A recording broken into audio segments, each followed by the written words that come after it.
Some scientists study trees to gauge the impact climate change has on the land. Other scientists probe underwater to see what's happening to our oceans. And some use their gaming skills to do it.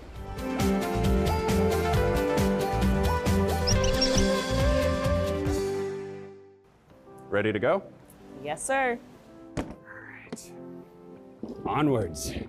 Research scientist Zachary Randell and research technician Megan Williams are off to look at kelp.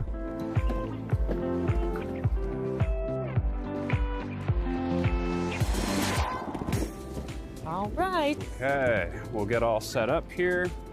So why kelp? Kelp is very important to the broader coastal ecosystem. It's what we consider a foundational species. Kelp may look like a plant, but it's actually a type of large brown algae. There are more than 30 varieties that grow to different heights, creating a kelp forest.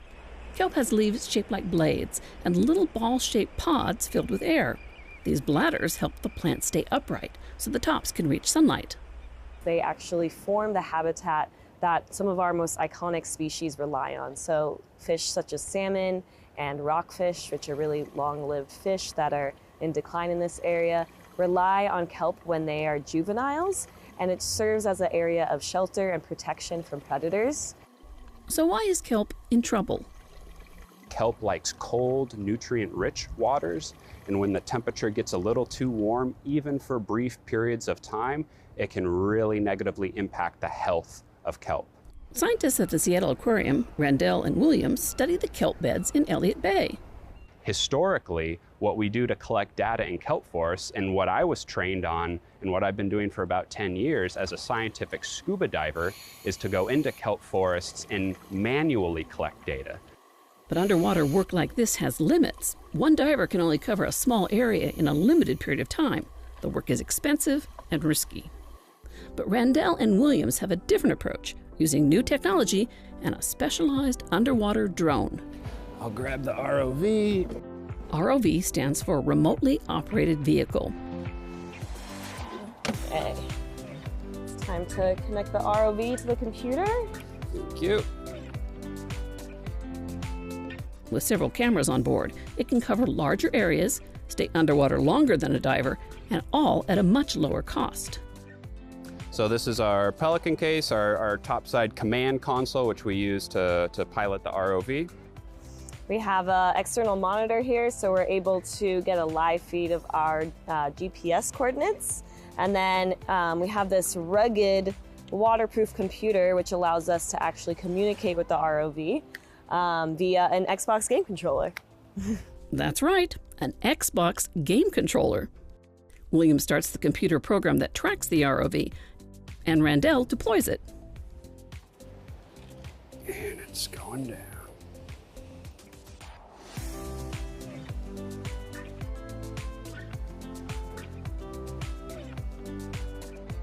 Just underneath the surface.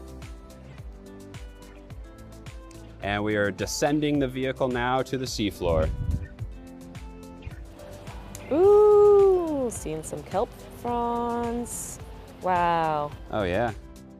When we're driving the ROV, we are basically capturing anything that's down there. The invertebrate species, crabs, sea urchins, sea anemones, the kelp individuals. There's many different kelp species, and we capture them all with the video. And then fish as well. And then lastly, we also capture the underlying substrate. So what the seafloor is. Is it sandy? Is it silty? Is it hard substrate? Is it shell debris? Is it human debris? All of these things may influence what's growing or living along the substrate. So we want to record that seafloor information as well.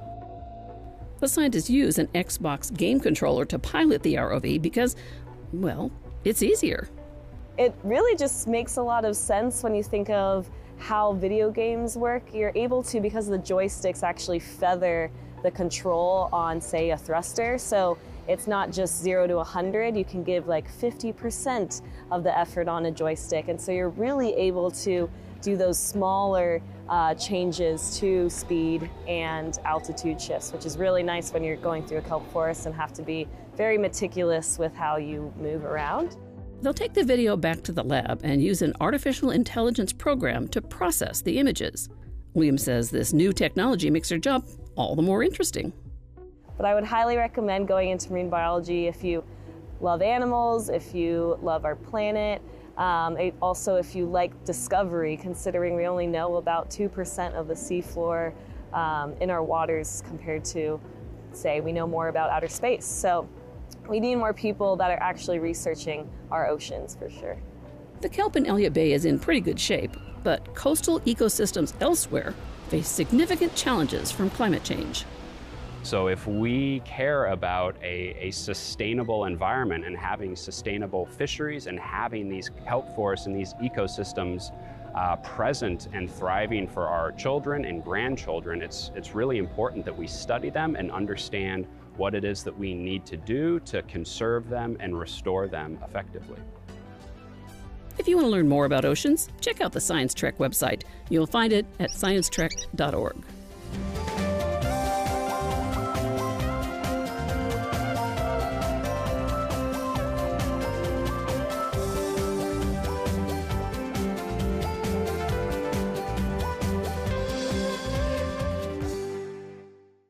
Presentation of Science Trek on Idaho Public Television is made possible through the generous support of the Laura Moore Cunningham Foundation, committed to fulfilling the Moore and Bettis family legacy of building the great state of Idaho.